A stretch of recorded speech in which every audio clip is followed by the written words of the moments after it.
সবচেয়ে বড় যে খবর, ভিকি হত্যাকাণ্ডে গ্রেফতার করা হয়েছে একজনকে। নাম প্রদ্যুৎ চৌধুরী। গতকাল রাতে অর্থাৎ মঙ্গলবার রাতে আগরতলার শালবাগানে প্রকাশ্যে তিনটি গুলি করা হয় ভিকিকে। খবর দেওয়া হয় পরিবার পরিজনদেরও। তাদের অভিযোগ যত তাড়াতাড়ি সম্ভব খুনিদের গ্রেফতার করতে হবে। এরই ফলপ্রসূ অভিযুক্ত প্রদ্যুৎ চৌধুরীকে আটক করে পুলিশ। প্রাথমিকভাবে তাকে আটক করেছিল এয়ারপোর্ট থানা। এরপরে প্রদ্যুৎ চৌধুরীকে আগরতলা পশ্চিম থানায় নিয়ে আসা হয় জিজ্ঞাসাবাদের জন্য। ঘটনায় আরো কারা কারা জড়িত তার জন্য তদন্ত চালাচ্ছে পুলিশ। এই মুহূর্তের সবচেয়ে বড় যে খবর, ভিকি হত্যাকাণ্ডে গ্রেফতার করা হয়েছে একজনকে। নাম প্রদ্যুৎ চৌধুরী। গতকাল রাতে অর্থাৎ মঙ্গলবার রাতে আগরতলার শালবাগানে প্রকাশ্যে তিনটি গুলি করা হয় ভিকিকে। খবর দেওয়া হয় পরিবার পরিজনদেরও। তাদের অভিযোগ যত তাড়াতাড়ি সম্ভব খুনিদের গ্রেফতার করতে হবে। এরই ফলপ্রসূ অভিযুক্ত প্রদ্যুৎ চৌধুরীকে আটক করে পুলিশ।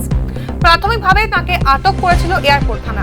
এরপরে প্রদ্যুৎ চৌধুরীকে আগরতলা পশ্চিম থানায় নিয়ে আসা হয় জিজ্ঞাসাবাদের জন্য। ঘটনায় আরো কারা কারা জড়িত তার জন্য তদন্ত চালাচ্ছে পুলিশ।